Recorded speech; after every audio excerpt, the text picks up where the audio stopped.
Hi, I'm Al Baker. I'm the police bureau chief for the New York Times Police Headquarters Bureau here in Lower Manhattan. On Thursday evening, May 28th at about 10:30 p.m., there was what appears to be a friendly fire incident between an off-duty police officer who was shot and killed by on-duty, plainclothes anti-crime cops in East Harlem, New York, on 125th Street between 1st and 2nd Avenue. The officer who was just getting off duty was Omar Edwards.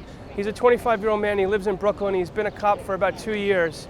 The officer who shot him is Andrew Dunton. He's a cop for about 4 years. The police are investigating the circumstances of the shooting and all the procedures that the officers took before and after it. Today, the mood at police headquarters is pretty heavy. The department brass is huddling in places, examining the ballistic evidence. They've gathered witnesses at the scene. They have about 5 of those. They've interviewed the officer who was driving the car who didn't shoot his gun and the sergeant who didn't shoot his gun. They're prohibited from interviewing the officer who fired until the district attorney, who's also looking at it, reviews the evidence. The reason for that is they don't want to give the officer a potential defense if he's compelled to answer questions.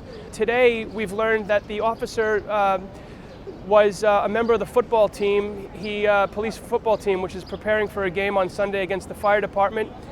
His father-in-law is a 16-year veteran of the police department who works in the 67th precinct in Brooklyn. So it's a family of law enforcers for Officer Edwards. We don't know much about Officer Dunton. This was the first time he fired his weapon in the line of duty. He fired 6 shots. The medical examiner today found that Officer Edwards was hit 3 times. Once in the left forearm, once in the chest on the left side or in the chest area, and once in the left in the back, which appears to be the fatal wound. Today, the mayor, Bloomberg, said that the circumstances are still being investigated. These are life and death encounters that spill out in very quick moments on a rainy street late at night in the dark in a very quick fashion. The district attorney, Robert Morgenthau, will of course review the evidence as well. Many people who are viewing it today, including Reverend Al Sharpton, are viewing it through the prism of race.